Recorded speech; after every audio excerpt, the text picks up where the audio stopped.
Vamos ahora desde el versículo 9 en adelante. La semana pasada estudiamos del versículo 1 hasta el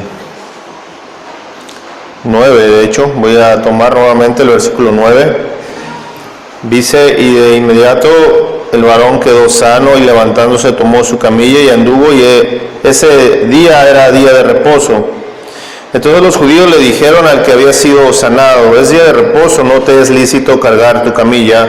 Pero él respondiendo les dijo: el mismo que me sanó me dijo, toma tu camilla y anda. Entonces le preguntaron: ¿quién es ese hombre que te dijo, toma tu camilla y anda?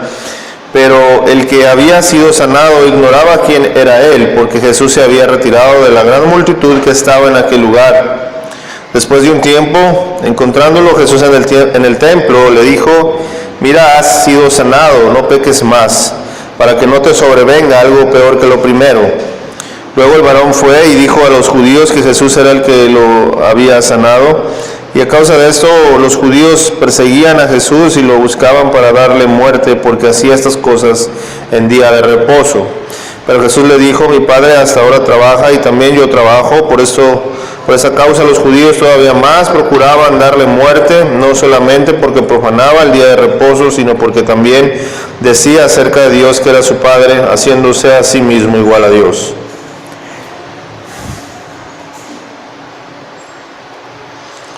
Bien.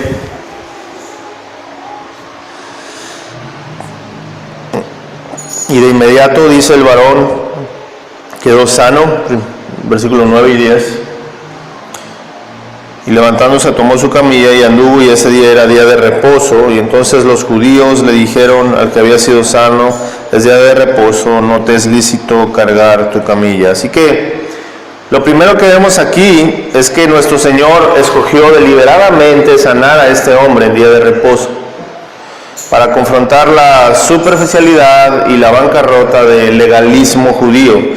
El Señor no solo quería mostrar la misericordia, el amor a este hombre, sino que también quería llamarla a la nación al arrepentimiento.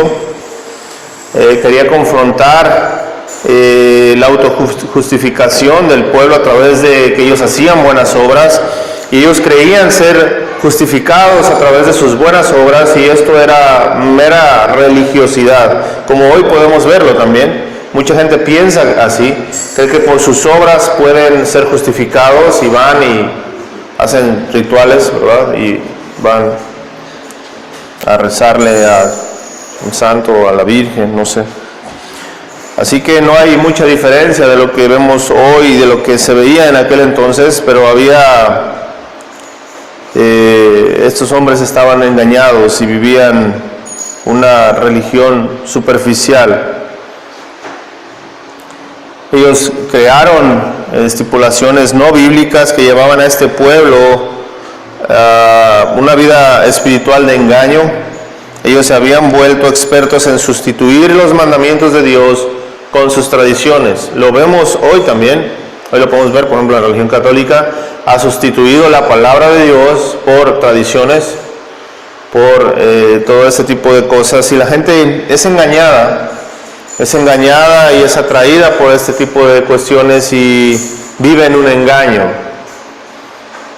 Jesús atacó esto, así que las reglas rabínicas malinterpretaban el designio de Dios para, por ejemplo, el día de reposo. El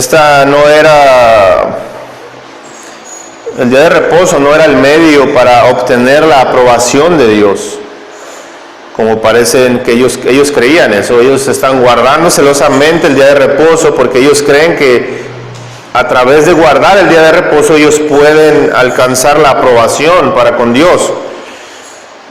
Pero el día de reposo debía usarse para honrar a Dios y beneficiar a sus prójimos, a su pueblo.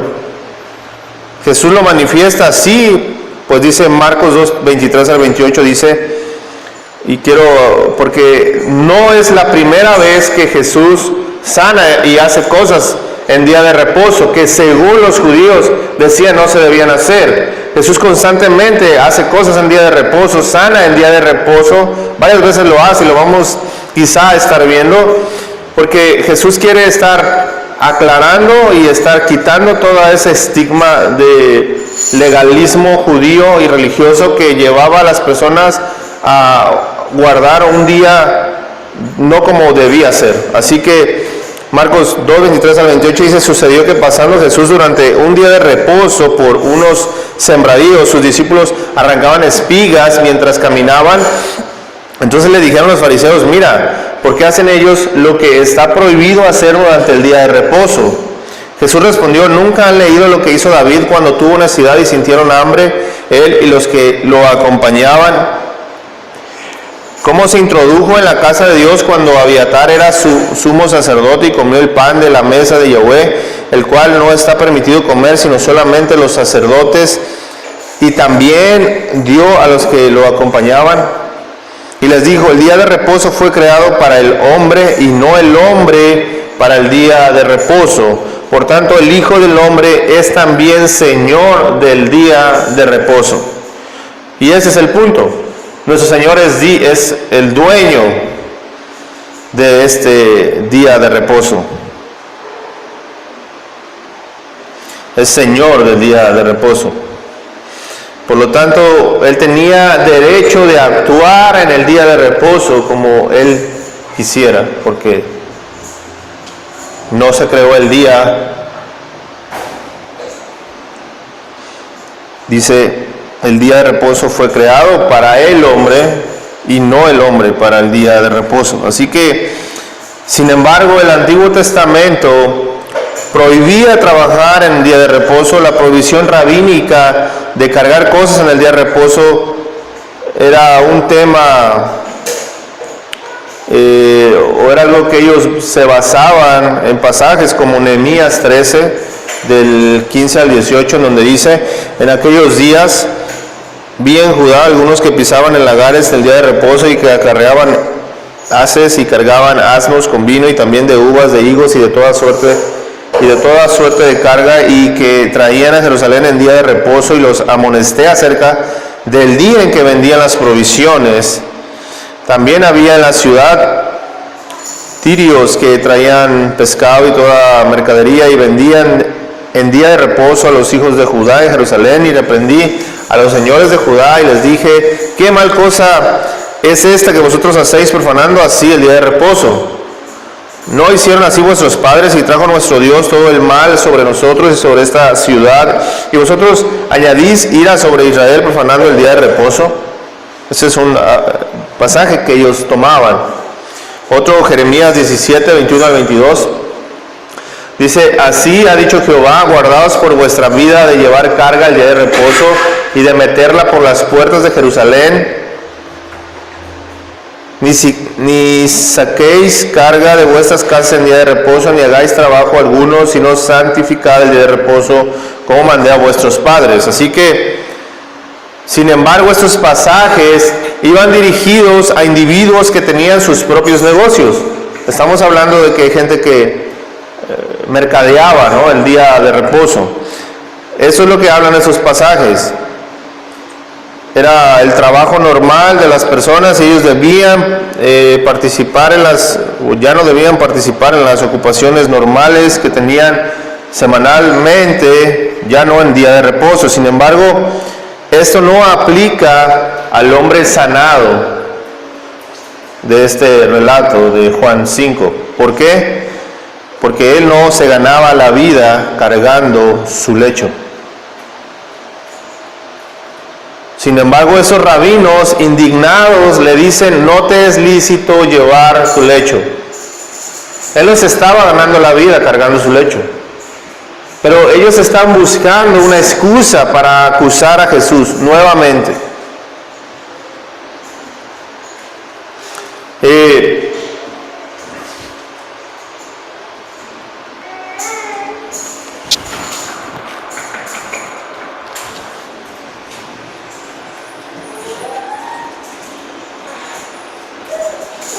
Vemos que esto sucedió también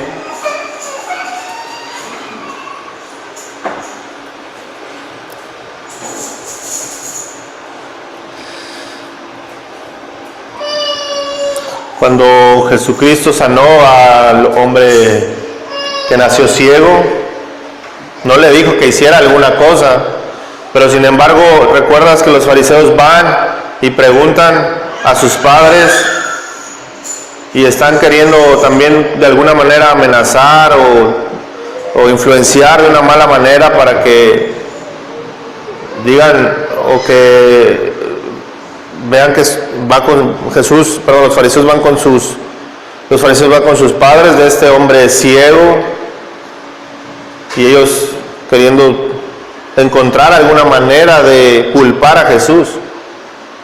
Ahora encuentran una manera al decir: ¿por qué cargas tu lecho? Así que los judíos constantemente están de alguna u otra manera queriendo culpar a Jesús. Algo triste vemos aquí, y es que estos hombres no vieron la compasión, la misericordia, el amor de Jesús para con este hombre.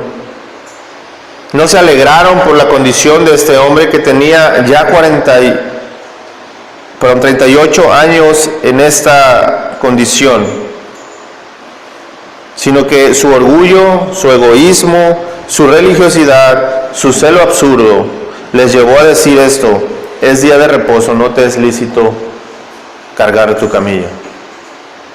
Así que en lugar de alegrarse por la sanidad de este hombre, lo castigaron por romper sus leyes. Ellos estaban más preocupados porque este hombre no quebrantara sus leyes que por alegrarse y gozarse porque su condición había cambiado. Pensemos en que en aquel que había sido paralítico. Podía haber mayor reposo para el que estaba en esa condición de ahora haber sido liberado de esta humillante enfermedad que había padecido durante 38 años de su vida, y sin duda que aquel hombre disfrutaba por primera vez en muchos años de un día de reposo. Sin embargo, los judíos no podían entender esto, porque lo único que les preocupaba era el cumplimiento externo de la ley. ¿Cuántos de nosotros nos alegramos, nos gozamos por el bienestar de alguien, no simplemente de manera física, sino espiritual? Hay en nosotros indiferencia hacia aquellos que permanecen en una condición caída por causa del pecado. ¿Cuántos de nosotros somos como nuestro Señor Jesucristo, quien tuvo compasión de este hombre, le ayudó a salir de su condición, no fue indiferente a su necesidad, sino que le manifestó palabras de aliento y de poder que cambiaron su vida, su condición al instante? ¿Cuántos de nosotros imitamos las virtudes de nuestro Señor al mostrar palabras de aliento a alguien caído, al que está en aflicción? Mostramos misericordia, amor, empatía cuando vemos a alguien en aflicción. ¿Cuántos de nosotros somos así? Manifestamos las virtudes de aquel que nos llamó de las tinieblas a su luz admirable. ¿Cuántos imitamos a Cristo? Necesitamos ver su ejemplo aquí. Necesitamos ver su amor, su misericordia, su bondad, su empatía hacia quienes están enfermos, quienes están en una condición terrible, y ayudarle a salir adelante. Nuestro Señor lo hizo. Pero quizá tú y yo seamos como estos fariseos, quienes se mantuvieron indiferentes a la problemática de este hombre,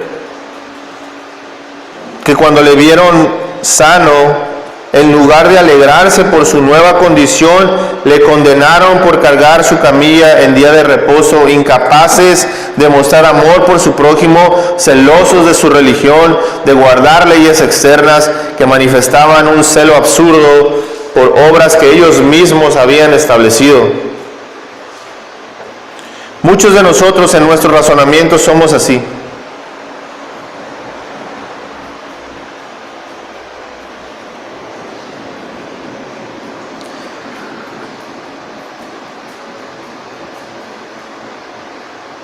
¿Cuántos de nosotros nos hemos puesto a meditar en el bien que hacemos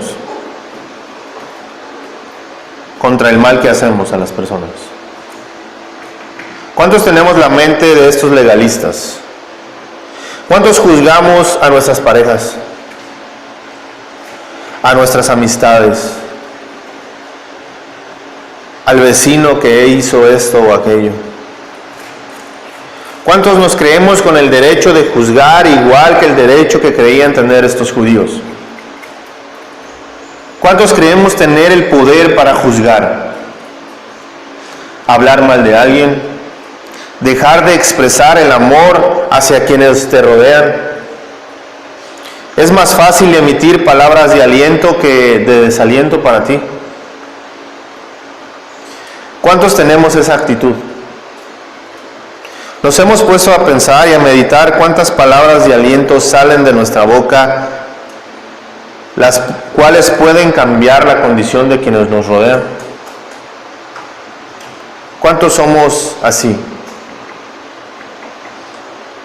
Cuando tú juzgas a alguien, ¿consideras tu condición? ¿Te has puesto a pensar de dónde Dios te ha sacado? ¿Hacia dónde te ha llevado?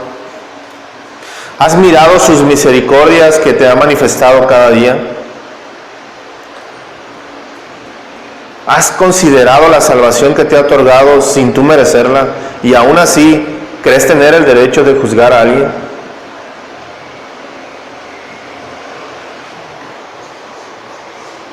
Así que ¿cuántos de nosotros tenemos la mente de Cristo? ¿Cuántos tenemos la manera de pensar que Él tenía? ¿O cuántos de nosotros tenemos la manera de pensar de estos fariseos? Aún Pablo exhorta a los corintios. 1 Corintios 2:14 al 16 dice: pero el hombre natural no percibe las cosas que son del Espíritu de Dios, porque para él son locura y no las puede entender porque se han de discernir espiritualmente. En cambio el espiritual, ¿qué hace el espiritual? Juzga todas las cosas. ¿Pero qué? Pero él no es juzgado por nadie. Porque ¿quién conoce o quién conoció la mente del Señor y quién le instruirá? Mas nosotros tenemos la mente de Cristo.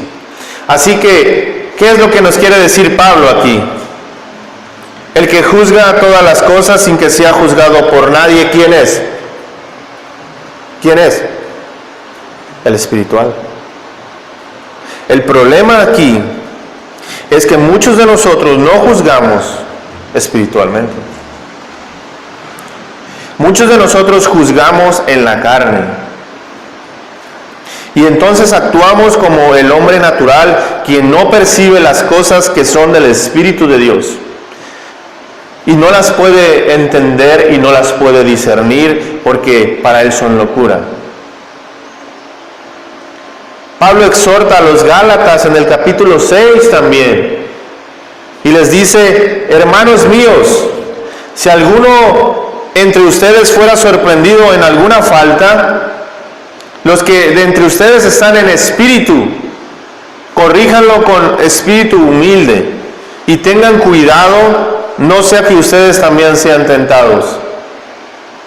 Sobrelleven los unos las cargas de los otros, porque de esta manera cumplen la ley de Cristo.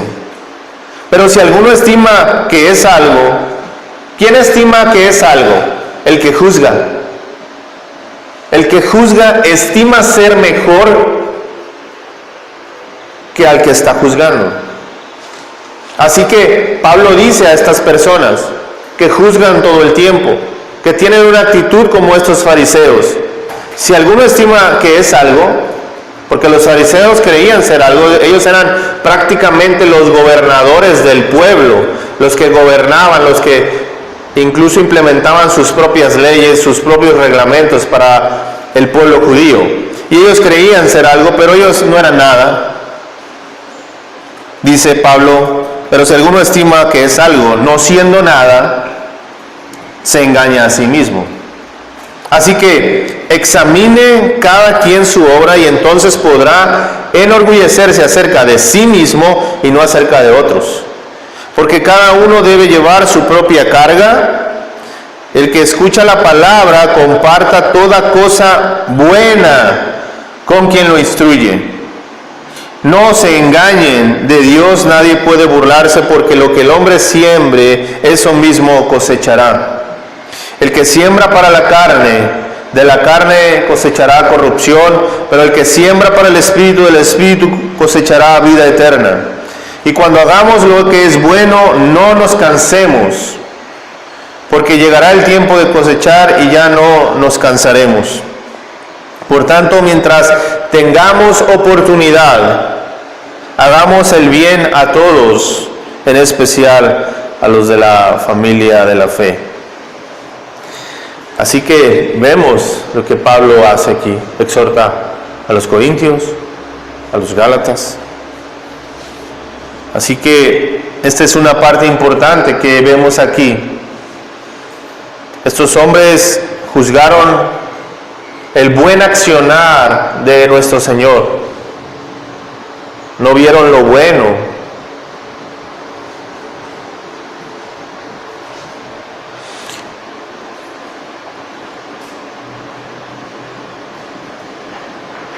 Algo que llama mi atención es que estos hombres, entonces versículo 10, los judíos le dijeron al que había sido sanado: es día de reposo, no te es lícito cargar tu camilla. Pero él respondió y les dijo: el mismo que me sanó me dijo, toma tu camilla y anda. Pero el que había sido sanado ignoraba quién era él, porque Jesús se había retirado de la gran multitud que estaba en aquel lugar.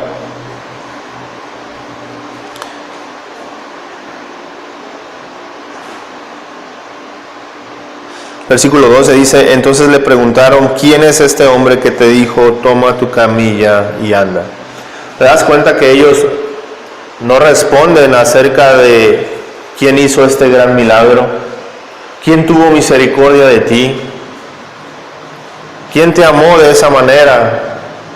¿Quién te vio de la manera en que estabas y tuvo tal amor y tal misericordia por tu condición? Ellos no expresaron o no se expresaron así de aquel a quien le había sanado, sino que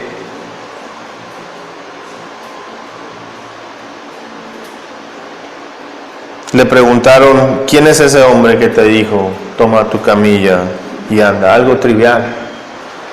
Ellos se fijaron en una trivialidad. ¿Qué tenía que ver el que él tomara su camilla y anduviera, en contraste de aquel gran milagro que Jesús había hecho? 38 años postrado, quizá los judíos lo podían ver cada día ahí postrado, y durante 38 años ellos no hicieron nada, pero el día que lo ven de pie, andando, una condición totalmente distinta, como quizá ellos le habían visto. En lugar de admirarse por el milagro que Jesús hizo en él, ellos ven y buscan la manera de juzgar.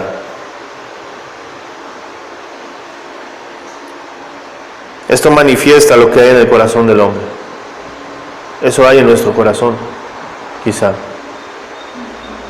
Tú y yo debemos de dejar de alimentar esa parte, dejar de ver lo malo en las personas, dejar de juzgar. Juzgamos a nuestro presidente, juzgamos en nuestros trabajos, juzgamos en nuestro hogar, juzgamos todo el tiempo. ¿Te has dado cuenta cuántas veces juzgamos? ¿Cuántas veces vemos lo malo que hay en las personas? ¿Te has puesto a pensar en eso? ¿Cuánta energía gastamos en ver lo malo y en juzgar lo malo que hay en otros? Así que este hombre no sabía quién le había sanado, y a pesar de la insistencia de estos judíos para acusar a Jesús, él no pudo decir quién era.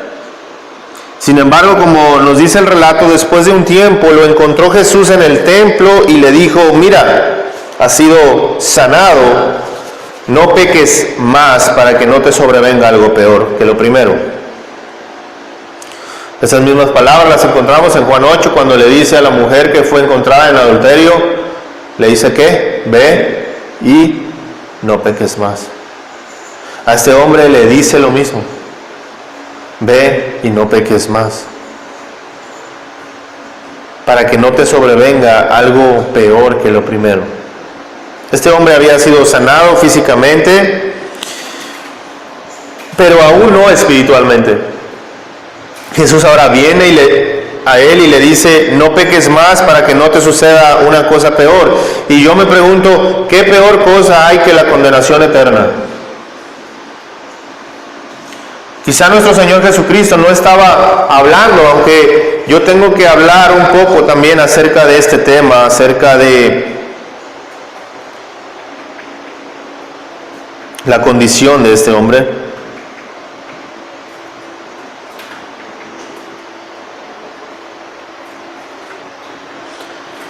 Porque en el caso de este paralítico da la impresión que su enfermedad fue un castigo por su proceder. Tal vez tenía algún pecado concreto y como resultado quedó paralítico. Eso no lo sabemos, es algo que solamente podemos deducir. ¿Es la enfermedad un castigo divino? Esto es algo que muchos nos preguntamos, ¿no?, a quienes sufren alguna enfermedad.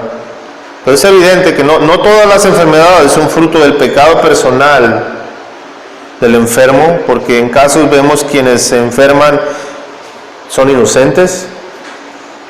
Sin embargo, en otras ocasiones la relación es muy evidente. Por ejemplo, si una persona fuma, no es extraño que acabe teniendo un cáncer de pulmón.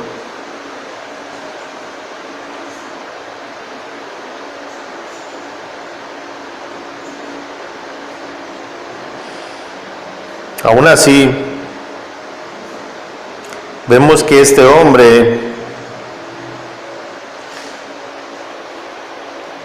quizás seguía en pecado, y no quizás, seguía en pecado, porque nuestro Señor lo ve en el templo, y quizás no siquiera estaba agradeciendo a Dios porque había cambiado su condición, porque Jesús llega y le dice: no peques más.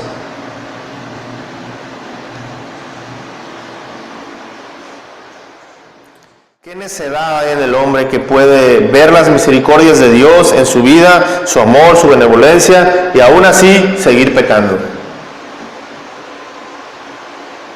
¿Cuántos de nosotros hemos visto el amor de Dios manifestado en nuestras vidas y aún así ignoramos su llamado a vivir vidas que se conformen a sus ordenanzas? Sin embargo, muchos somos como este hombre. Asistimos a la iglesia, llevamos, sin embargo, vidas de pecado. Jesús les habla directamente y nos habla para que cambiemos nuestra condición espiritual, pero muchos de nosotros preferimos seguir igual. Aún así vemos que nuestro Señor, en su infinito amor, no pretende dejar su obra incompleta. Así que va con este hombre y le dice: no peques más. Estas palabras están en un presente imperativo, y lo que el Señor Jesucristo quiere decir es: no continúes pecando. Con estas palabras le estimula a caminar en correcta relación con Dios y cambiar de vida. Este hombre no fue al templo para agradecer a Dios por el bien que se había hecho con él. Por el contrario, se manifiesta que estaba en pecado, y tristemente, y a pesar de las palabras de nuestro Señor, este hombre fue y dijo a los judíos quién le había sanado, y esto manifestó aún más el rechazo hacia aquel que le había sanado. Y él fue y contó a los judíos, aquellos que le reprendieron. Este hombre tuvo más miedo a los judíos y tuvo poco temor de Dios. ¿Cuántos de nosotros hacemos cosas malas? ¿O cuántos de nosotros tememos por ser reprendidos por nuestras autoridades? Llámese en el trabajo, llámese en la calle. Tememos al qué dirán. Tememos incluso exponer el Evangelio a otros. Exponer lo que creemos por el rechazo, por la hostilidad. Este hombre estuvo más interesado en ver o en estar bien con los judíos que estar bien con Dios.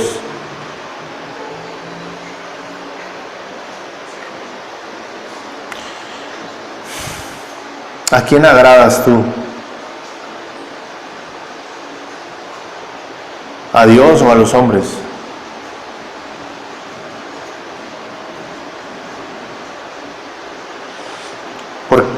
¿Por qué es que no compartimos el Evangelio?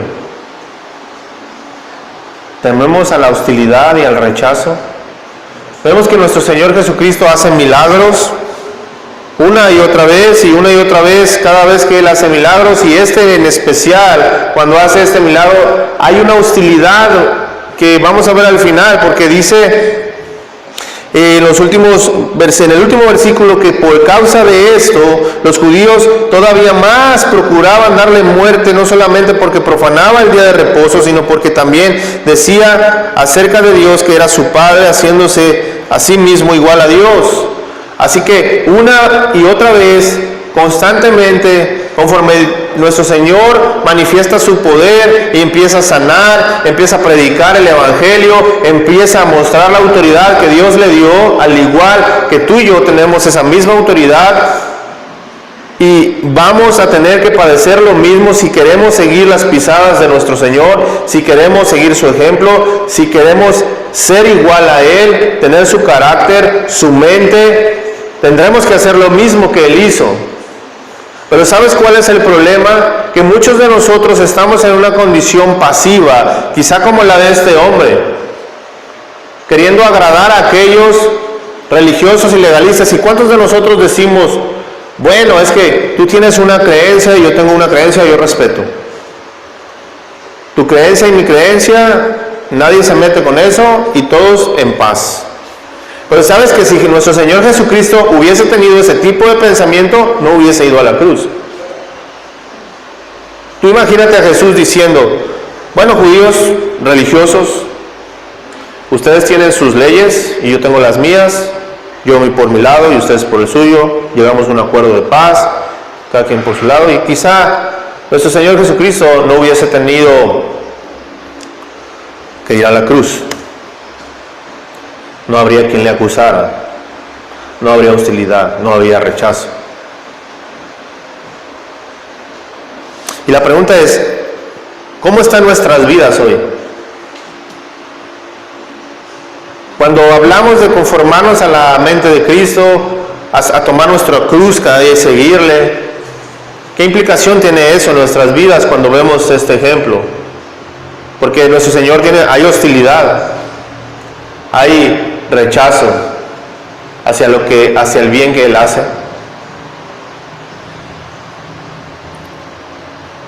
Pero quizá nosotros nos encontremos pasivos, quizá no haya una reacción todavía, y la pregunta es ¿por qué? Si queremos tener la mente de Cristo, ser verdaderos hijos de Dios, verdaderos discípulos, y yo cada vez que veo esto me acuerdo de la historia de los discípulos extrabíblica, pero si tú lees la historia de cada uno de los discípulos de Jesús, ¿sabes cómo murieron ellos? Todos ellos fueron mártires, a excepción de Juan, que tuvo una cuestión especial, porque escribió ahí el Apocalipsis y Dios tuvo un especial cuidado con él, pero la mayoría de ellos, casi todos ellos, fueron mártires. Murieron por su fe, padecieron por su fe. Tú y yo padecemos por creer en Cristo, por nuestra fe. Hay hostilidad en nuestras vidas por predicar el Evangelio. Hay rechazo. Te has enfrentado al rechazo de aquellos como este hombre. Tristemente este hombre es sanado, pero él rechaza completamente las bendiciones de Dios. A eso nos vamos a enfrentar. Jesús se enfrentó a eso. No todos responden. Llegó con un hombre rico, ¿verdad? Joven rico que quería obtener, realmente llegó con la necesidad de obtener y querer llegar a el reino de los cielos. ¿Y qué necesito hacer para yo entrar en el reino? Bueno, es que tienes que dejar todo tu dinero, todos tus bienes, darlo a los pobres, ven y sígueme. Toma tu cruz, cae y sígueme. No, rechazo a Jesús, rechazo al llamado. Este hombre fue sanado. Va Jesús al templo porque Él nunca deja una obra inconclusa. No solamente quiere darnos sanidad física, Él quiere darnos sanidad espiritual. Y entonces llega con este hombre al templo y deja de pecar. Cambia tu vida. Pero este hombre va y lo acusa con los judíos. Porque finalmente eso es lo que hizo.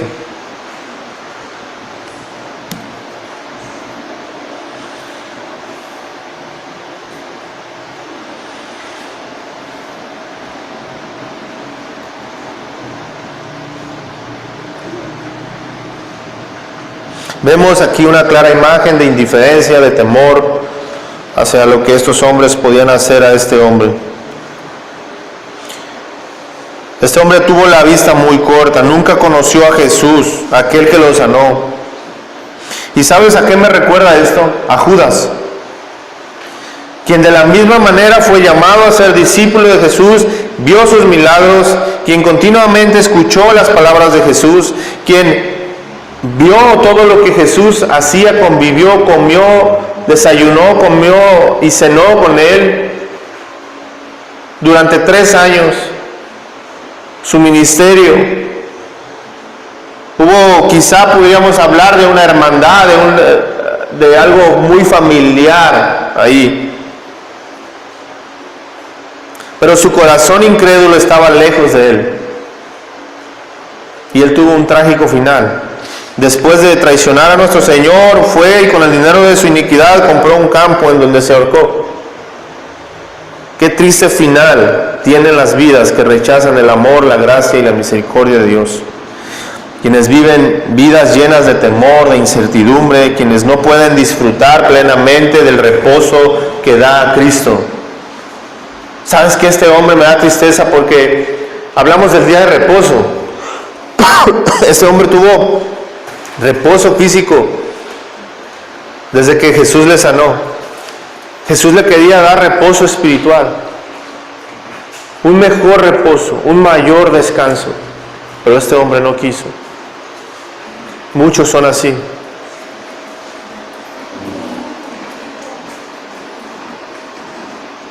Dios quiere darte reposo. Él quiere llevarnos a vivir vidas en plenitud a través de seguir su ejemplo, manifestando sus virtudes. Esas virtudes que nos ha dado a través de una vida nueva en Él. Gracias porque nos rescató de una vida sin propósito, de un estancamiento. Nos ha llevado a caminar, ya no pecando más, ya no siendo indiferentes a su llamado, viviendo vidas que le agraden, viendo sus obras y creyendo en ellas, siendo llenos de su Espíritu para poder gozarnos en Él. Gracias a Jesús por la vida eterna que nos ha dado, por todas las maravillosas promesas que se cumplen en aquellos que deciden seguirle y obedecerle. Gracias debemos dar a aquel que nos sacó de la condición en la que estábamos. Cuando vemos esta escena del paralítico, yo quizá nunca la vuelvo a ver de la misma manera o de manera tan superficial como la había leído. Cuando nosotros profundizamos en la palabra, vemos las grandes verdades ocultas en ella. Yo aquí veo a este hombre paralítico, veo a estos fariseos y me veo a mí mismo Y quizá nos veamos a nosotros mismos una condición caída en pecado.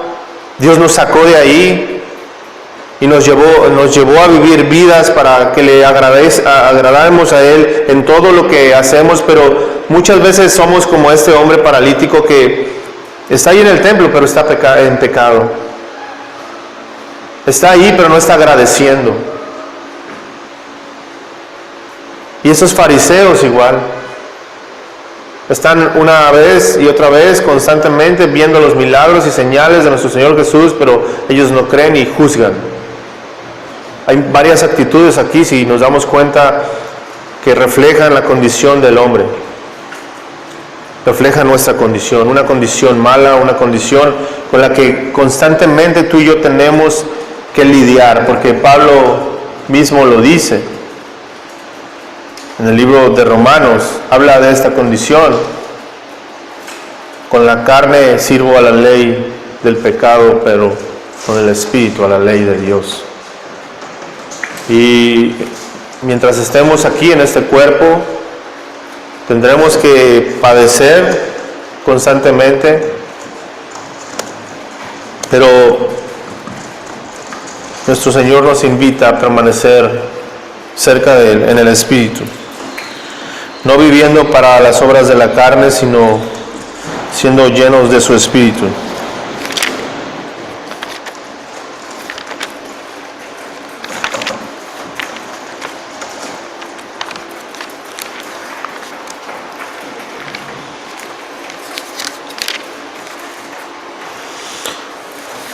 Romanos 6 dice que pues diremos, ¿permaneceremos en el pecado para que abunde la gracia? De ninguna manera, porque los que hemos muerto al pecado, ¿cómo viviremos todavía en él? ¿O ignoran ustedes que los que somos bautizados en Jesucristo, somos bautizados en su muerte? Porque por el bautismo somos sepultados juntamente con él para muerte, para que así como Jesucristo resucitó de entre los muertos para la gloria de su Padre, así también nosotros andemos en vida nueva. Porque si fuimos plantados juntamente con Él en la semejanza de su muerte, así será en la de su resurrección. Porque sabemos que nuestro viejo hombre fue crucificado juntamente con Él, para que el cuerpo del pecado sea inutilizado, para que ya no sirvamos al pecado.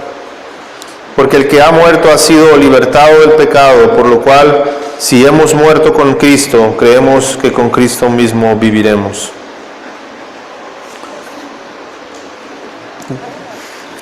Maravillosas promesas para aquellos que hemos decidido creer, obedecer y seguirle. Espero que pueda y haya sido de bendición este milagro, que dejemos de verlo como quizá lo habíamos visto, que podamos meditar en todas estas cosas que sucedieron, poder ver nuestra condición y poder darle la gloria y la honra a aquel que nos sacó de una condición terrible como la de este hombre.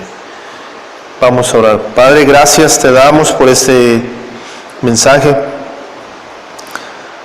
Gracias, Señor, porque nos has rescatado de una condición de parálisis espiritual. Gracias, Señor, porque nos has librado de malas compañías, de una condición mala, caída, de pecado. Gracias, Señor, por tus promesas que nos has dado a aquellos que hemos creído en ti. Pedimos, Señor, que podamos vivir conforme a tu carácter, que podamos tener tu mente, tu amor, tu misericordia y tu gracia, manifestarla a otros.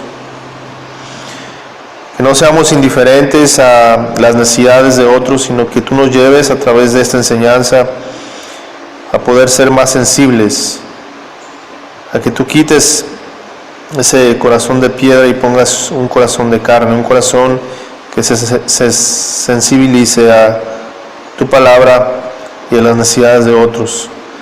que podamos amar a otros como tú nos has amado.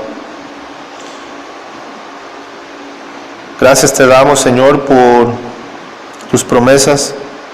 Gracias, Señor, por la eternidad que nos has dado, que es algo que aún no podemos comprender, pero te alabamos y te glorificamos porque a pesar de lo que somos, tú nos la has dado. Gracias, Señor, te damos por este tiempo y pedimos también, Señor, que quites de nosotros todo